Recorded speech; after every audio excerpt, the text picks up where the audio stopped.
July 10th. It's TNC. It is a Saturday show on a Tuesday. Fucked up. I know. I get it. But this is what we got to do for right now because we're still trying to workshop the Thursday shows. So, Tuesday show. We're a little bit off our cycle, so to say. Yeah. Because we don't want to talk baseball anymore because it's too much work and it sounds boring and nobody liked the interview. So we just have to wait for Light Switch Lou in a couple of weeks to bring the interviews back. Until then, we're just going to keep having fun, really not talk about anything specifically. Yeah. And also, a lot of you have probably noticed that there hasn't been a lot of bad news like we do normally. Well, like the news has been like legitimately awful recently and there's not much that we can make fun of. So we're kind of just giving it a back seat for now.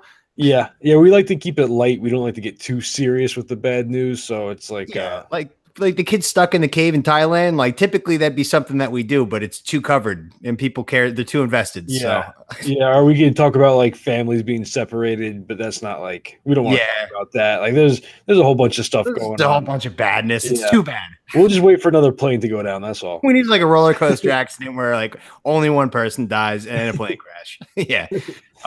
But Tones, how you doing? I'm doing good, man. Hanging in there. How you doing, Tom? Good. I'm hungry. I'm hungry. I'm starving. Very hungry. Starving. Can't wait to eat. I haven't eaten all day, and it took forever to defrost the meal that I'm cooking later. It's finally defrosted, and I cannot wait to eat it. Salmon, like we were just talking about, your bread and butter. This might be a quick episode. We got some meals waiting for us. Mine's not. Mine's still it's defrosted. It doesn't made. Okay. Still gotta. I'm going to put it in the oven too because it's easier. I don't want to grill it and have to stand. I just put it in there and wait for it to cook. When it's done, I go grab it and eat it. It's great. Set an alarm. You're good to go. Exactly. I roast everything nowadays. It's just the easiest way to go. But anyway, just like I said, quick reminder, Light Switch Lou is going to be on for an interview in 2 weeks. He followed up with me out of the blue yesterday and was just like, by the way, like seriously, can't wait to do it. I was just like, really? All right. Cool. I can't wait either. I was a little skeptical, like, like someone who he clearly has, like a lot of things going on right now. He just started his own company. People say, yeah, I'll come on. But then like to have him follow up like that and be like, I'm excited, like ready to do this. Just make sure you remind me in 2 weeks because I'm going to forget, but I'm all in 100%. So I was like, sweet. All right, I will. Awesome. Cool. Yeah. I really love pumped up about that.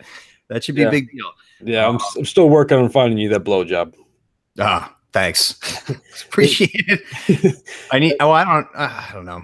I can get one easily, but if you could find a very good looking male, that would be nice because those are hard to find. Well, see, the thing is, you got to stop talking about like how shitty your dick is, like on this podcast, because you're just like I don't want to. Well, if they don't know, and then I surprise them with it, then it's going to be in my head the entire time how bad my dick looks, and then I'm not going to be able to get a boner, Tones. But I mean, would you rather take the chance of them like possibly thinking it's not a shitty dick and then going along with it, or like if they just know right off the bat, like this is a shitty dick, this is what we're dealing with. Well, they're going to go because it's not that bad. They're probably just be like, oh, it's not that bad. I was expecting a turd. Like, no, this is a normal looking dick. It just happens to have like a lot of hair around it, That's I like to keep low expectations. That way, then I can concentrate. I'm a head case in the sack. I think we'll talk. Yeah, it's too early in the show for that because it's a Saturday show, like we just mentioned, but it's a little different. We only have segments today, our world famous segment. No 4-pack of questions because typically where I get my questions from the Reddit, Ask Reddit, and the questions were awful these last 2 days, and there are none that I wanted to ask, so we just added on to the segments. So we're just gonna have a rip-roaring time, if that's all right with you. That's fine with me, Tom. All right. With that being said, Taylor Hicks, why don't you take us into the world famous segments? All right. So our first segment, it was all a dream. So I guess we both had a couple of dreams these last few days. Yeah. You wanna start? Or you want me to start? Why don't you go ahead? All right. So I had a couple. I'll just go through them real quick because again, mine aren't as vivid as Tom's. I don't remember as much, so I go with quantity, not quality. So the first one, this one at this point was probably like a week and a half ago. So I'm trying to remember the most I can. I flew out to LA to visit you. Oh, nice. I was in. I made it, and you didn't. But it was weird because you lived in like a college dorm looking thing. Oh, like it wasn't like a sweet. I moved to LA and had a midlife crisis. Well, here's the thing though: was I went out there and I had a hotel booked. I wasn't going to stay with you, You know, I didn't want to inconvenience you. Appreciate So that. I went to the hotel and they're just like, yeah, we gave like your room away. And I'm like, why? Why would you do this? Like, just like, I don't know. We just did. Like, we don't have room for you. Sorry. I'm like, okay. And every other hotel didn't have a room. So I had to stay with you. But it turns out that you have ghosts. Oh no. But like you were like you were like fine with it. You were just like, yeah, it's just a ghost. Don't worry about them. And I was just like, I don't want to stay here with ghosts. Like, but like I didn't have an option. Every hotel in town didn't have, you know, there was no rooms available anywhere. Apparently, this maybe some kind of convention where all the hotels are booked. I don't know, but like you just had like ghost roommates basically, like we've talked about on the show. That's intense. I moved to LA, start living in a college dorm. I have you come out and visit. Your hotel room just gets given away for no reason, even though you had a reservation. Yeah. And then you come stay with me, and I just have casual ghosts. And it's like, it's cool. Don't worry about it. But you didn't want to stay. So where'd you go? Did you wake up after that? Or? Yeah, I don't remember much after that. That was really all I remember from that. Did you see any ghosts, or did I just tell you I have ghosts? And like you were like, I don't want to deal with that. It was just like stuff would move and be like, what was that? And they're like, oh, that was just like Herman or I don't know. Damn. Yeah. Well, that one we can trace back because we talked about what I'd be like if I did have ghosts. Dude. Right. That's definitely what it came from. It was just like, I don't know, it just came out of nowhere. And then this one was actually, I remember this one more. This was a couple of days ago. So I guess I died. I don't know, because I was going to heaven, right? Ooh. But the way you get to heaven is a roller coaster, right? And it's just the roller coaster climbing up. It's not like the actual ride. So you're just climbing up, and we're going. And for some reason, at the head of my roller coaster car was Gary Oldman. He was like the guy leading the charge. Gary Oldman died. At least he's going to heaven.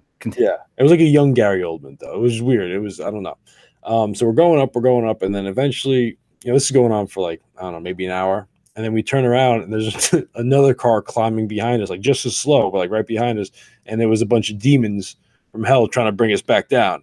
Oh, they were just climbing. And we're like, all right, we got Gary Oldman's like, we got to stop them. We got to do something about this. We can't let them get too close to heaven. You know, we had wars before. Like, we don't want this. Because I should specify Gary Oldman. He wasn't dead with us. He was like kind of like who's the bus driver? Yeah, basically. Who's the angel at the gate? Let's say St. Peter. He he kind of just ushers you in. So he was like, yeah, we got to stop him. We can't let this happen. So we pull over. You pull the roller coaster over? Yeah, I don't know how we did that, but we pulled over. And all of a sudden I was in a game of Fortnite, chasing a bunch of demons around, trying to fight them. And this kind of plays into my actual Fortnite skill ability, whatever. Yeah, because you play the game so much, you end up just kind of thinking about it in your sleep. Right. And well, here's the thing. Usually when you have a dream, like, you do things that you normally can't do, and like you're like really good. Yeah. You know, whatever. But like in real life, like what happens is I end up shooting at people, and I either die or someone comes and steals my kill, like all the time. Yeah. So that's exactly what was happening to me. It was like I was actually doing pretty good, and I was like getting some good shots on these guys, and someone was just coming at the last second with a shotgun and just like kill the demon. I'm just like, dude, what the fuck? Making me look bad in front of God. It's like the 5th kill you stole from me. Like, what the fuck, dude? And that was it, basically. And I think we won, and I don't know. I don't really remember much after that. But yeah, we were fighting demons in Fortnite. That's what it's all about. That's why dreams are fascinating. That was a fucking weird one. So mine, so it happened a couple days ago. So I was playing golf at Disney World, and I was on the first tee with this random foursome. Like, wait, hold on. Was there like a golf course at Disney World? Yes. Okay, I thought you were just playing in the park. Like, it was just Disney World. It was weird because like I remember too, there was like this teleportation, like a void where you could, like, it's like that we talked about Stargates where you could like go space travel through it. Yeah. So like, I rip a drive right down Broad Street. Okay, just absolutely demolished it. Okay, and it goes right into this void, zips, and then it ends up like 2 feet away from the hole, and it's a par 5. Oh, and shit. Everybody was like, what a shot. You know, like nobody it's the void. I don't know like what was going on. So I go up there, tap it in for a double eagle. And then somebody that I'm with is just like, hey, it says here in the rule book that like because you made an eagle or double eagle here, you get to participate in this like thing, this game show or whatever, this challenge to win money. I was like, all right. So there's a whole list of challenges. Like there's like 20 of them or something like that. Yeah. So the one like I settled on was there's a McDonald's sandwich, like a big one. And the rule was if you can eat this entire sandwich in 1 minute, then you will get $1 million. So I was like, I think I can. That was the most feasible of all the challenges. That was the most reasonable one. A lot of them were like, I don't know if I could do that one. But this, like, I was looking at the sandwich. I was like, I can get that down in a minute. Like, I can definitely like do it for $1 million. Like, yeah, I'll stuff my face. So one of the guys I'm with, who I don't know, he just starts. He's got this smile on his face. Like he's baked out of his mind trying to be funny. Takes like 2 bites out of the sandwich. He's like, I was like, what the fuck are you doing? That's my $1 million sandwich. So I fucking snag it from him. And he's like, dude, it's just a joke. Chill. So then I go and like they start the timer and I eat the whole sandwich. And like I finished it with, I don't know, 25 seconds left. I demolished the goddamn thing. So I'm like, fucking $1 million, right? Yeah, no, because that guy took 2 bites out of it. I was disqualified. And I was just ready to kill this guy. I was ready to fucking destroy this asshole. And I woke up. Yeah, that's bad. That's bad. What did they? Wait, just a joke, man. Chill. $1 million. Shit. Like, I gotta ask you a question. Do you eat a lot of McDonald's? No, not that much, really. I mean, like I did like a month ago. Like, I mean, I never get burgers from there. If I'm eating McDonald's, it's always chicken nuggets. Okay. But I don't know. Like, I think like I never get it, but my body always craves it because it's so good. But like, you know, you can't just like satisfy that crave all the time. You can't just eat McDonald's, especially when you live in a place where McDonald's delivers. You can't. Oh, that's dangerous. Yeah, that's dangerous. It's a dangerous game. So I avoided it all. I probably haven't had McDonald's in, I don't know, over a month. Okay. That's not bad. Yeah. So I mean, just the way you dream about it. I guess that's why you dream about it so much. This has been a new consistent theme. Yeah. With the Satan recruiting program and John Lithgow. Now this, I don't know. Yeah. It's McDonald's just keeps fucking you, man. I know. So we'll continue to find out. Maybe there's like I should go talk to like a psychologist. Be like, just keep having these dreams about McDonald's, John Lithgow, demons. She'd probably be like, "Did you talk to a soundbox recently?" I was just like, "Yeah." She's like, "That's it." That's what I've learned. People talk to soundboxes. Did you say no demons? You had to say no demons. I did say no demons. Oh, should be having McDonald's dreams then. I don't know what to tell you. You're screwed. I'd run for the hills, call a priest. One bad demon. Stuck in under your the McDonald's demon. He's got a hold of you. Don't eat the McDonald's, Tom. You're possessed by Ronald McDonald. Oh God, that would be a terrifying. That would be the most terrifying person to be fucking haunted by. A Ronald McDonald demon. It's pretty much it. Yeah, it's it. Yeah, I'd be possessed by Grimace. Oh no, Ronald McDonald would be worse than Grimace. All characters of McDonald's would be terrifying. Yeah, but I think if power ranking scariest McDonald's characters, I'd say it's Grimace 2 after Ronald McDonald. Yeah. Then the chick, I don't know what her name was. Then Hamburglar, then the chicken nugget people. See, I think the Hamburglar is up there with Ronald because like there's got to be something wrong with you if your sole purpose in life is to just steal hamburgers. And plus, they're only like $1. Exactly. That's just like there's like something off with him. Like it's not like he needs to do this to survive or like what like this is super valuable. Like he's just being a bad guy to be a bad guy. Yeah, he's just being a dick. Like he's just like I'm gonna steal. It's not so much stealing your food; it's stealing your joy. I know. God knows what the fuck Grimace does. Yeah, he's a big purple blob. Fun fact: my someone on my baseball team in high school used to call me Grimace. Well, he started that because our colors were maroon, so it was like we were kind of purple, and I guess like I was. That's a gross, disgusting fat joke right there. Yeah, shame on that guy. Give him an line. It caught on. People would call me Grimace. It's like whatever. I was like, honestly, I don't care. You call me whatever you want. I'll deal with it. But my buddy, when we went to it was teen night at Jenkinson's club. They like allow 16-year-olds to go in, and you'd like go grind with girls. You'd sit in the corner and you'd scope them out, and the girls are dancing in packs, and you're just like, I like that one over there. Remember those days? Yeah, of course. Of course, I was faking it the whole time, but still, like I knew the game, and I could dance a little bit. I didn't look like a moron. My buddy ended up dancing with this kind of big chick who was wearing all purple, and like, Grimace jokes flew left and right. Yeah. Of course. Very immature. Naturally. Very immature. All right, we got to move on. So, segment number 2, we have a Do You Remember? So I can't remember if we told this one before, and if we did, it was a long time ago. But for some reason, I don't think we told this story. So, do you remember when I saw a mouse and a crap on the floor by accident? I do remember this. I still tell this story to people to this day. Like, people that don't even know you. Like, I'll just like, we have my one buddy in college, like shit on the floor. So, for the bomb squad, who doesn't know the story? So it was late in the night. We had been dealing with some mouse problems. It was just that time of the year. And I woke up, I had to take a big dump. So I was taking a shit, and like when you have like a late night dump and you get up and like you don't turn the lights on, you just sit like and try to stay asleep while also crapping. Yeah. You take like 20 minutes, Yeah. So I'm sitting there taking like whatever dump, and then I just start to hear like some noise, and I'm like, what the fuck was that?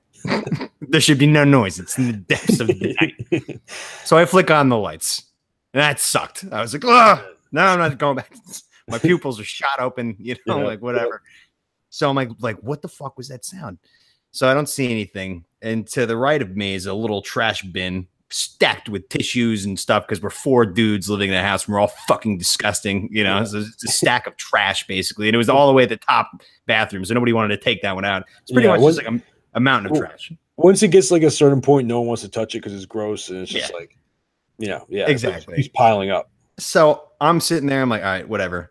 So then all of a sudden, like this big pile of trash that's right next to me starts to jiggle a little bit, and I'm like, that's definitely not supposed to be happening. So I'm like writing it off. Like, I think the air conditioning is on, and like, it's probably on top of a little vent in the floor, and like, it's blowing up and it's kind of making it jiggle, but it's too inconsistent for that. I'm starting to realize I'm just like, I'm lying to myself. There's something in there. There's something alive in this bathroom with me right now.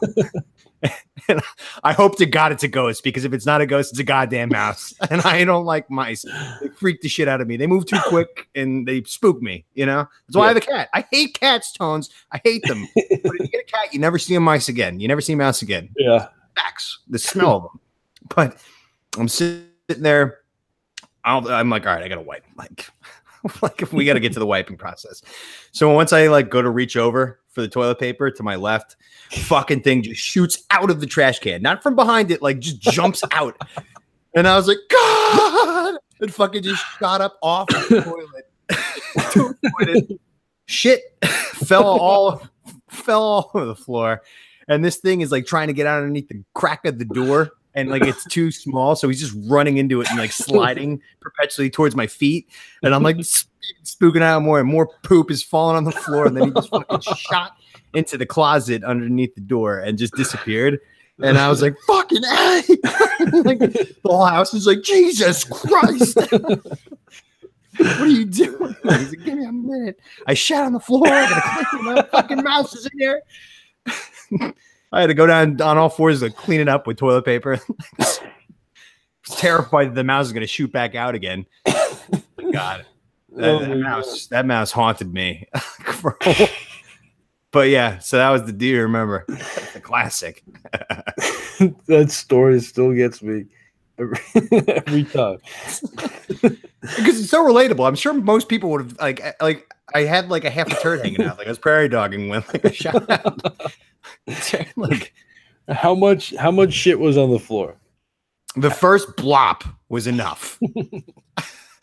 and then when I was talking about how the mouse was like trying to escape from me and go like out of the door into the bathroom, and it was too small, and he was just trying to run through it, but he was just ended up going sideways. Yeah. Trying so hard. He's 20 billion times more afraid than I am. And then like I tried because he couldn't get through the door, and the only way like was towards me, because he couldn't get out that way. So it's like I knew he was coming back towards me, and then he shot towards me, and then I started jiggling a little bit more, and then like a little bit like some drops came out, like some ploops. Nothing that big after the first. The first one was like a half a turd, splattered. But yeah, it was disgusting, and it was really unavoidable. I can imagine that mouse just being terrified of this giant, huge. This guy is trying to shit on me. This guy is trying to shit on me. Anyway, So that's that. That was the Do You Remember? So we move to our third. Do you have any more questions before I move on? You look like you have no. No. Just No, laughing. move on. That was good. All right, so we'll move to our third segment, which is a bringing it back. So what are you bringing back today? I am bringing back Flagons of Ale.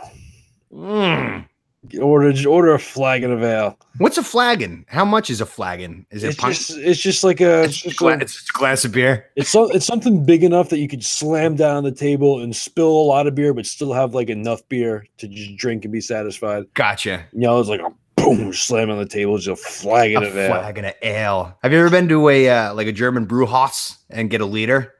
No, I haven't, but I've been to Medieval Times, and they don't have liters of beer there. I've been there many times. But they have like flagons, like the It's like see the flagon is the cup. Yeah, and the ale is obviously ale, but you got the flagon of ale. Like, I'll take a flagon of ale. I'll take one flagon of your finest ale. And it's probably made out of like cow bone or something. Like it can't be like a glass mug. You know, it's got to be like made from some kind of like animal hide or something that like was around in the elephant tusks. Yeah, an elephant tusk, a flagon of elephant tusks. I'd like to. It's got to be the right place because I have a buddy who has a party every couple of years at Medieval Times because he lives so close, and we have like a group of like 15, 20 of us. Yeah, and we're all our age now. And the rest of the place is like, dude, we talk so much shit. Like some people, when you have like that many kids, there's just some people who really just don't know how to hold your alcohol and you forget where you are. Yeah. And it gets like, that's why I hate going to these because there's always one kid who's just like, yo, Red Knight, fuck yourself. There's like a whole group of like 9-year-olds right in front of them with their parents. They're just like, hey, watch your mouth, please. Like, shut the fuck up, dude. It gets aggressive like that to get like the Medieval Times security, like to like watch us and stuff like that. But when you do it right, it's hilarious at our age because like when the king comes out, we boo the shit out of him. Like everybody applauds the king. I was like, don't applaud this guy. He's a tyrant. Look, he's making guys fight to the death. Enough of your taxes, king. Settle down. I will not. Down with the establishment. Exactly. So I have down whoopee cushions. Yeah. Whoopee cushions are due for a big comeback. They are. Yeah. Right? There's something like kids these days, like there's probably an app for whoopee cushion now. Yeah, but you got to sit on it. I know. It's like even that, or it's just like a fart like app. You just push it. It's a fart. Like there's nothing better than just sneaking that under someone's chair and just having them be like, oh, yeah, it's the funniest thing ever. And like it's been long enough where nobody's expecting whoopee cushions anymore. Right. So like the first one that you could pull off now would be so crisp. That would be the funniest thing. Oh my god, that'd be awesome. Well, let me just sit down here. And they find out you put a whoopee cushion there. That's like an A+ joke. Who did this? Who put this whoopee cushion under my seat? I did, sir. Well done. Oh man, that's good. I think that's I used to pick up whoopee cushions from the ice cream man like all the time because there's only a certain amount of times you could sit on it before the thing rips. They were cheap. Yeah. You know, but oh man, I think I might legitimately bring this back. I might go ahead and get a whoopee cushion and just walk around with it. See, like I when I had a whoopee cushion, like I would do it to people, obviously, but like I would just sit there and just play with it. I just love the sound of the farts. Like it was just I love to sneak it underneath like porch furniture. You have to have a cushion. You can't just have it like out and exposed. It's got to be covered. Yeah. And the only place to have it is on a good porch seat. Well, you could do it like that. You could just kind of stand behind people and just like as they're sitting down, just place it. Yeah. You know, just be like real sneaky with it. Yeah. Back in high school, some kid had a fart machine with a remote. And he would sneak it into backpacks. And then like your backpack would be next to your chair. And then he would just like press it. And the kid who had it in his backpack was oblivious. So like, everybody would like crack up thinking that he was farting. It was a great time. Farts in general need to come back. Yeah. I mean, I don't know. They've never left for me. No, yeah, same. But you know, I'm just not seeing enough fart talk out there. That's it. Okay. They're good. Anyway, whoopee cushions are back, and so are flagons of ale. All right. Add to the list. Word is bond. Word is bond. Supper time. Almost supper time. I fucking should have brought up supper in the beginning of the show, and I was talking about how hungry I was. Damn it. Oh, God. I got to commit to the bringing it back. things that have been brought back. We took a hiatus. It's tough to remember all these things. Forget the things that we brought back. Yeah. All right. Well, we got to move on. So we move to our fourth segment, which is an Ask a Gay. Post Pride Month, which I do not like Pride Month, by the way. I hate Pride Month because when people who don't understand gay community see the Pride parades, that's what they think of for 100% of the gay community. I got to get looped in with that guy riding down the street in a parade float with a dildo rocking on his head. Like, kidding me? It is a bit excessive. It's excessive as fuck. It's so annoying. Literally, like 80-year-olds and over, that like, oh, that's what being gay is. 100%. Those people. Yeah, just rocking assless chaps and dildos on the forehead, throwing them at people like as they go by in the floats. Which actually, the assless chaps brings me to my question. Who decided, or is it like who decided that assless chaps are like the uniform of gay people? I don't know. Probably these people that I'm fucking picking a bone with. Yeah. Can we Stone Cold Tones Bones? You know what? It's questions like that I have to fucking deal with that I can't answer because I'm nothing like that. And these people are prancing around for an entire month with their wieners hanging out for everybody to see. You know, like Tim Allen told a story of like he wanted to take his he's a conservative guy, but he doesn't have a problem with gay people. But he wanted to take his son to the gay pride parade because it looked like a good time. And then just like nudity all over the place. It's just like, Jesus Christ. We all look like sexed up, crazy bastards who love rainbows and just fucking eat lollipops. I'm sitting here with a beer watching fucking like, MLB Network and like, I get thrown into the shit. Yeah. Yeah, it's tough. And then people are just like, so assless chaps, like, do you wear those? No! I don't wear assless chaps. Never even thought about it. Imagine walking down the street with assless chaps. Excuse me, your ass is out. Do you find it attractive though? Is that like something that No. I don't find like intense leather stuff attractive at all. I just think that some people they like to put that out there in the Gay Pride Month and parades, just so that way they could feel comfortable because they like to wear leather at home with their assless chaps. But like that's when you see it. I mean, I don't even know. I've never watched a porno with it. I'm like, I've seen the thumbnails. I'm like, that's a torture porn right there. You're wearing assless chaps. You're probably chained up to a wall. Yeah, I mean, like they always have the assless chaps, and then like the mustache and like the cop like glasses, like the aviators, and then like the leather like cop hat. Yeah. Like exactly. That's just like the outfit with like the leather vest that we get. The vest with no shirt on underneath, the chest hair popping, get the leather vest going. Yeah, no, that's in a way, the Village People were the worst thing to ever happen to us. In a way. But let us not forget the YMCA and a few of their other hits because they're classics and they're responsible for great in-between innings at Yankee Stadium. But it's like I've been saying it since like before I came out and after I came out, is like it's terrifying that this is the perception of gay people.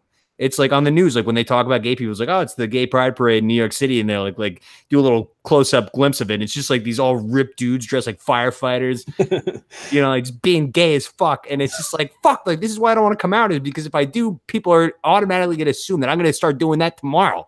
Well, I mean, isn't that the point of the gay pride? Is like, like I'm gay. No, it's to stick it to assholes who oppress you, right? I mean, that's what I would assume, but like and that's what they do by just being like super gay. It's like, I'm gay. Look at me. It's way too much. It would be easier if it's Gay Pride Month and we just like handled it with respect. We're just like, yeah, we're here. Yeah, instead of like wearing assless chaps, maybe just like walk around in sweater vests. Bring a sign. Sweater vest and khakis. You could do that, right? Boat shoes. And just walk down the street and just be like, yeah, hey. Yeah. You're wearing the sweater vest and then you have another sweater tied around the waist. Yeah. Exactly. It's just the community gets to be a little bit too much sometimes. And like, I just have to, I feel like I need to put them in their place a little bit. And I'm doing so on a platform in front of about 19 people. So hopefully we can make a difference here today. 19 and growing. Yeah. 19 and growing. All right. So that's your question. Yeah. Assless chaps. Assless chaps. Yeah. All right. Sorry if I hit a note. No, it fueled me into a Tones Bones. I enjoyed that. I've been meaning to say that for a while. All right. So that brings us to our fifth segment, which is a Literally. All right. So what do you got for Literally? So this would have to be said by parents, right? Just a little specification here. Like let's say their kid's just being like a real dick. It's like, fuck that little asshole. Oh boy, it's a dark one, I know, but like that's not like. Say that? I mean, maybe in the little league field when you get a competitive parent, but yeah, I'm sure it's been said by parents somewhere, like talking about kids. Yeah. And now that I'm saying it, I'm kind of regretting it because I don't really want to go into detail. This is intense. Yeah, this is a bad path to go down. This is a bad one. I got to be real careful here. It's been over the line. Well, people are already thinking about it. I know. You got a parent saying "fuck that little asshole," and the thinking of it literally, it just sounds like fucking pedophiles raping little buttholes. Exactly. That's basically what I was getting at. There's not a whole lot that can be think this one through, did you? No, I just thought. I mean, like I was right. Like it's not something that you want said. You know. So I don't know. You do not want molestation or child rape. No, it's bad. It's very bad. Very bad. Very bad. I cannot say that. I cannot emphasize that enough. Very bad. You do not want that. Yeah, just don't take that one literally. Parents most likely just fucking around. Imagine like you're sitting there, it's like, fuck that little asshole. Oh no. Somebody call the cops. Got ourselves a little rapist over here. All right, move on. Yeah, please. I kept mine simple. Okay. Just people who say like this is literally the worst day of my life, or like, you know, like literally the worst thing of all time. This is literally the biggest whatever. It's just like, is it? Like I was at the mall and Jared didn't call me back, and it was like literally the most unbelievable thing of all time. It's like, well, Sharon, have you forgot about the Holocaust? Because that might have been the most unbelievable thing of all time. Yeah, I was thinking about whether I should even over the line for the Holocaust, but I'll allow it. I'm just using it to make a point that the Holocaust is a terrible thing, most unbelievable thing. That's, I mean, literally is literally overused too much. Yeah, that's the point of what I'm trying to say. Yeah, no, it's if you just look at people saying, like, when they say like they're in the middle of a sentence and they say it is literally something, like we should start approaching it where it's like, all right, you said literally, I'm going to take it that way. Yeah. And then hear what you say after, and then just chuckle to myself and just be like, no, it's not. I literally just fucked that little asshole. Well, all right, let's get out of here. Okay. Over the lines for both of us. A couple over the lines. You have to be up to about 4. I'm at 4 now. You're at 4? Yeah. Damn, you're climbing yourself right back into nipple shocking, bro. With the new ones too. I'm fucking beating on your tail about that. Maybe I liked it. I don't know. Subconsciously. Well, you maybe you like the Korean ones, but you're not gonna like the actual muscle stimulators because those things stink big time. I told you I have iron nipples. Yeah, well, these don't care about your iron nipples. They go right for the muscles. Okay. All right. Well, yeah, we'll see. All right. We're going to our 6th segment, which is haikus. So begin the Japanese music. All right. So would you like to read yours first? Yeah, sure. Okay. All right. Look at the gay cow. Unbelievable. It can moo with such pizzazz, yet instead it farts. Gay cow. He moves with pizzazz, yet he farts. No, he can moo with pizzazz, yet he farts. Instead he farts. So this sounds like me. This sounds like, is this a shot? You call me a fat cow? It wasn't. I didn't say fat. Cow is just generally just, you know, the fat comes with it. It comes with the turf. When you're like, you could just call a woman a cow and you're gonna get sued for the rest of your life. Yeah, I mean, I'll be honest. When I started writing it, it was just about a gay cow. It wasn't really about you. And then like once the fart started coming in, like once I got the idea for the fart, because you don't really have like pizzazz, you know, like maybe you do. I don't know. Maybe you're just farting. I can have some pizzazz if you need. I can have some shabazz and some, you know, pizzazz, or like whenever I want. It would be an act. It wouldn't be genuine, but I can do it. It's easy. Hi. snap your fingers. You walk into the bar, fucking throw glitter at everybody. Wearing like a feather boa. Yeah. Who wants to go back to my place? Watch Sister Act. You almost gave me a Mad Lib right there. Outside of mouth water. Did that. I think this haiku is about myself. I think I can see myself in this haiku. A gay cow. I'm trying my best with my weight. Okay, I'm having salmon for Christ's sake tonight. If I had it my way, I'd be having a steak. I see it. Got to respect the move. Having salmon. You're starving, and your dinner is just nothing really that much to look forward to. Just a bland fish. And then like you got some pizzazz when you want to show it, but it's also okay to fart, all right, and to laugh about it, because that is what this country is built on. Yeah, farts. Right? I mean, the British were all proper and stuck up sons of bitches, and then we came along and we just like do what we wanted. We got our freedom. We started farting all over town, having laughs, drinking beers. We just farted in their teas. Like, I want a flag in a veil. Fuck this tea shit. Exactly. Yeah. All right. I like that. That's a good haiku. You should publish that one. You should write that on a card. I might just become a haikuist and just say fuck this podcasting. Start writing.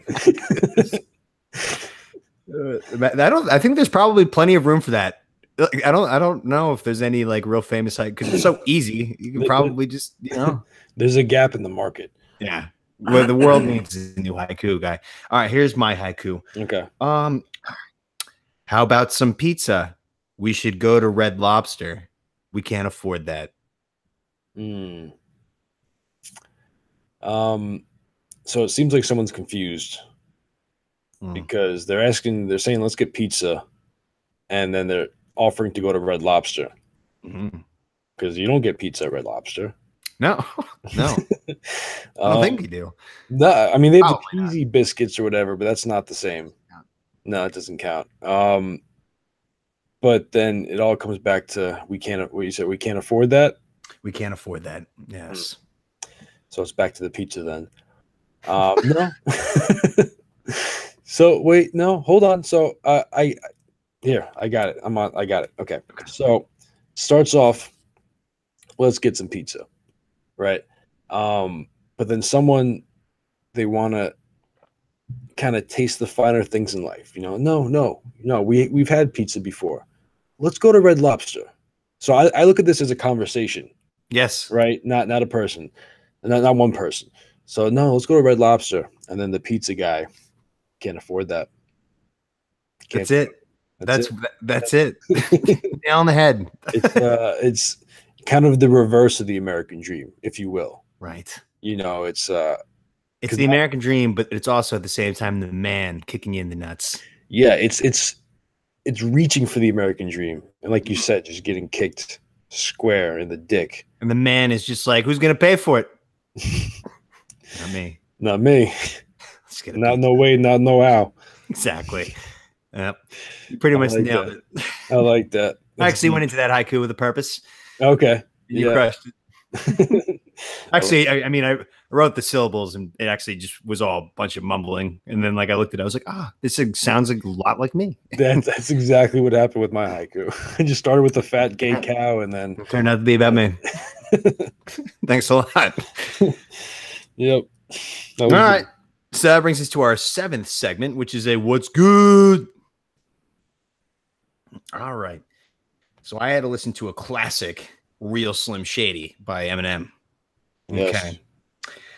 All right. First things first. I got a couple questions here. Sure. Shoot. Pardon me. About the chorus. So I'm Slim Shady. Yes, I'm the real Shady. All the other Slim Shadys are just imitating. So I want the real Slim Shady. Please stand up. So he already in the beginning of this said that he's the Slim Shady. And then he's saying the other ones are not. They're just imitating because he's the Slim Shady. So won't the real Slim Shady please stand up? It's him. Why is he asking himself to stand up? What did just stand up yourself? Why are you saying it out loud? That's a good point. I've never thought of it like that. Yeah. I think it's just catchy, man. It just sounds good, so you just go with it. Like that's my bet. Like, it doesn't always have. It's like the haikus doesn't always have to make sense necessarily. But if it's I'm the Slim Shady, you're not. So why doesn't the real Slim Shady just please stand up? Your response would be, all right, like stand up then, idiot. What are you waiting for? You're the one who's the real Slim Shady, apparently. If I'm not mistaken, in the music video, that's when he stands up, maybe.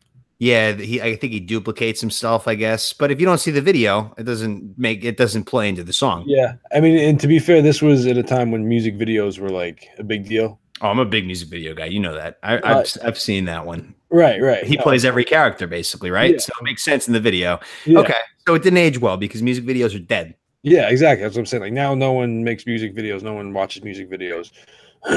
But yeah, this was like when it was about the art of the music video. Yeah. Okay. All right. So second question. Well, it's not really a question. It's just, an observation. So this lyric was, Will Smith don't got a cuss in his raps to sell records. Well, I do. So fuck him and fuck you too. Well, how about you go fuck yourself, Eminem? you want to fuck on me? Fuck on you. Fuck me? Fuck you. I'm sitting here arguing with the guy, listening to his song. The guy's picking a fight. He's calling out Will Smith. What did Will Smith do? Okay. Hey, he's got all right. So listen, I'm not a big rap guy, but Miami by Will Smith is a banger. That song claps. That banger claps. Yeah. And I dare you to disagree. I don't disagree. Good. Awesome. That's pretty much all I had on it. I get the whole meaning of the song, basically, of him being the white rapper, I guess, and just kind of just taking shots at fucking everybody and just being, but also at the same time doing so in a fashion that's better rapping than people who have come before him. Right. Like he's just so gnarly at it, you can't keep up, and they're just like, fuck, this guy's railing me. Yeah. No, he's got into a lot of, well, not so much in a very long time, but he's been in a lot of rap beefs, and just like that's only because he was white, right? Like immediate no respect. It kind of stemmed from that, and there was some stuff. I mean, he was like, he brought 50 Cent, like he discovered 50 Cent, and he brought him in, and 50 Cent got in a lot of beef too, so he was like in with that, and then it was just a lot. There was a lot at that time, a lot going on in the rap game. But like no one, like you don't go at him. Like everyone, you don't go at him. Like he will destroy you. He will tear you apart. I mean, you ever seen 8 Mile? Yes, I have. Yeah, he'll destroy you, and he'll destroy himself, so you can't destroy him. Yeah. So it's just like quick with words. He knows how to write a haiku fast and just like. Yeah, I mean, honestly, I think he's the best lyricist of all time. The way he puts together his rhymes, the way he makes words rhyme together that shouldn't rhyme together, but the way he can say them and twist and turn how he says it to make it work. Yeah. It's like people say like one of the words that doesn't rhyme with anything is orange. There's a video online of like orange. Yeah, it's like a Dateline interview. It's like, oh, like that right there in the spot. Like, oh, nothing rhymes with orange. He's like, yeah, sure. Syringe, door hinge. I didn't know that, by the way. I just dropped that. Right. See, I'm gonna write this rap song and like blow the doors down on the rap community. And then like, fuck, it turns out that this is pretty easy. You know what's not easy? Playing a shredding guitar, which brings us to our next segment, which is very important to me today. It's a Let There Be Rock. It's a very special Let There Be Rock because I presented Tones my all-time favorite song. I didn't want to do this, but I had to because it's just so good. And I know it might not be up your alley, but I'm excited to hear what you had. It's Creeping Death by Metallica. Yeah, no, so I don't know if you know this or if I've made this known, but like in high school, I went through a pretty big Metallica phase. Yeah, it was. Did not know that. It was when Guitar Hero Metallica came out, and I got it. And I just played the shit out of it, and then I just listened to the music from there on. I don't listen to them as much anymore. Every once in a while, when I'm in the mood, I throw it on. Yeah. And I've heard this song probably dozens of times, but I've never listened to the lyrics. Yeah. I've never paid attention. I never realized that this is the story of Moses freeing the Jews from Egypt. Yeah. such a bizarre, like, because I came to Metallica. I came for the shredding. I came for shredding. Yeah. And this song has that. Oh, it has plenty of it. It has it in spades. So much so that like if I didn't have the lyrics, like I could sit there and listen to it and probably wouldn't even be able to tell what they were saying. Yeah, I do it all the time where I just listen to the guitar because it's such a gnarly fucking guitar riff. Yeah. It's such a powerhouse of a riff. Yeah, no, it's nuts. And it just I just love like some of the writing in this. Like I wrote this down. This quote: "Die by my hand, I creep across the land, killing firstborn man." Like that's just like some heavy shit. Let me explain it to you because I have it written down. Okay. It's from Exodus chapter 12, verses 29 through 30. Oh. At midnight, the Lord struck down all the firstborn in Egypt, from the firstborn of the Pharaoh who sat in the throne to the firstborn of the prisoner. Pharaoh and all his officials and all the Egyptians got up during the night, and there was a loud wailing in Egypt, for there was not a house without someone dead. That's deep. That's intense. That's just God going nuts on the Egyptians for fucking over the Hebrews and keeping them slaves. Yeah. Where is this God nowadays? We don't see that anymore. You don't have the vengeful God around. Yeah. Well, there's not a lot of slaves out there anymore. Like, you know, I mean, I don't know.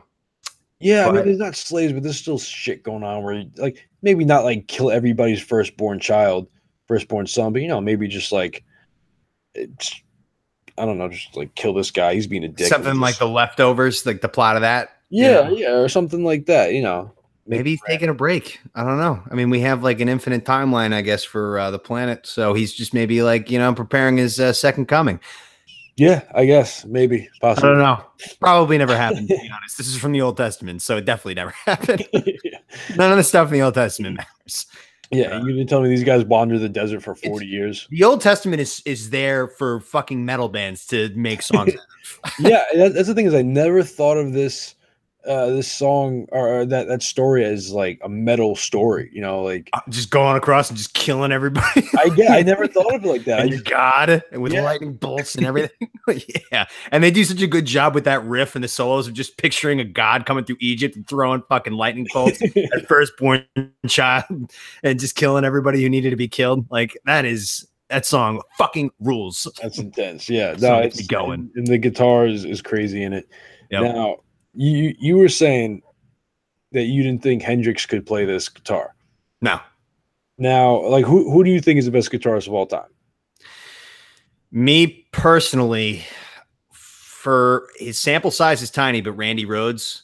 But I think of all time, probably David Gilmour from Pink Floyd. Okay.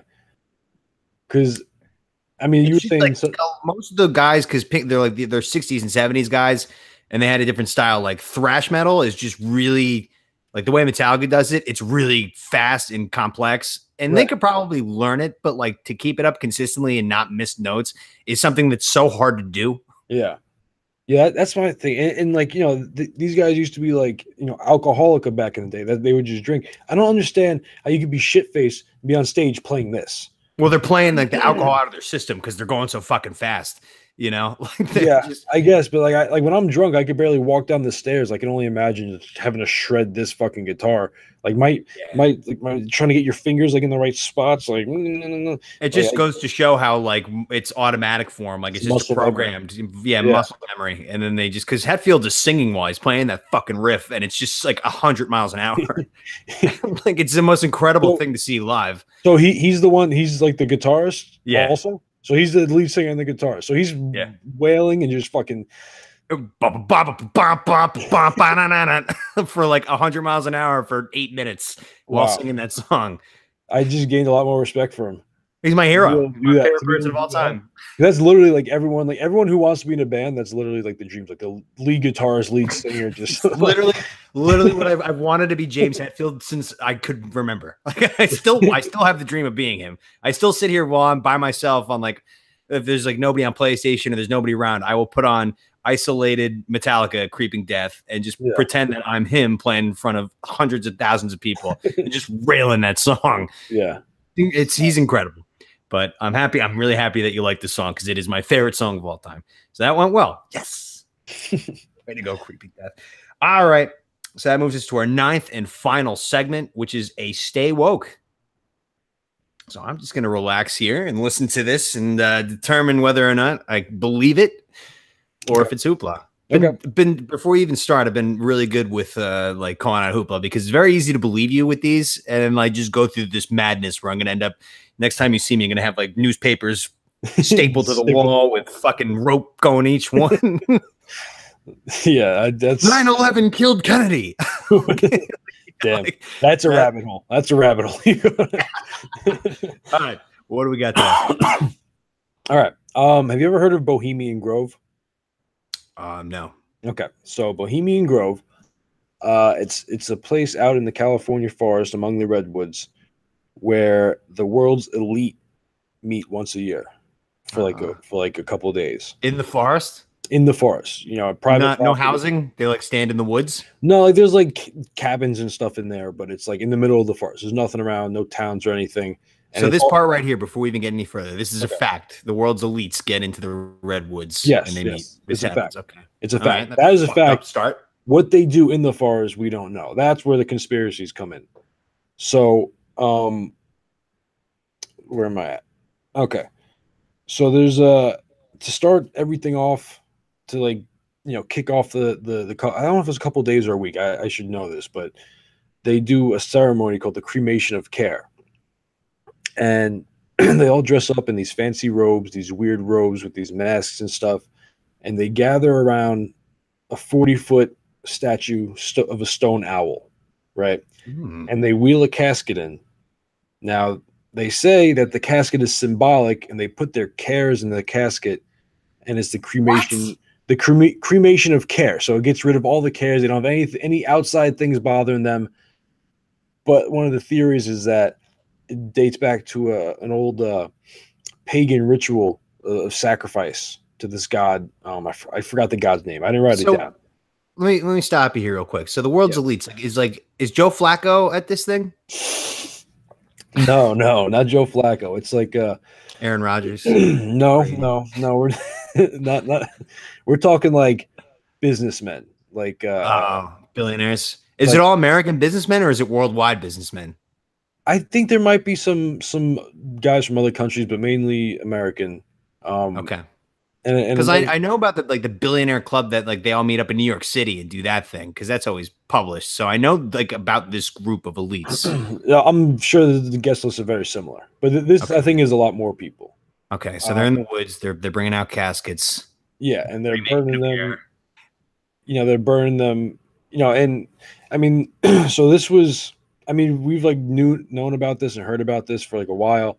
But actually back in like 2000, this is when I first heard about it. Alex Jones, before he became like crazy Alex Jones, actually, because it's along a river, he actually sailed down the river and kind of snuck in and like videotape, got a clip of the ceremony. And on the tape, he said that there was like screaming when they were burning the box. Who knows if that was crazy Alex Jones like editing it or whatever, but the footage supposedly is real of this whole ceremony. So there's like Bill Gates is out there doing the cremation of the cares. He might be. I don't know who. He's more of a humanitarian. I don't know if he's not necessarily doing the cremation of the cares. It's people like the Rothschilds or like the Rockefellers or maybe Warren Buffett's there.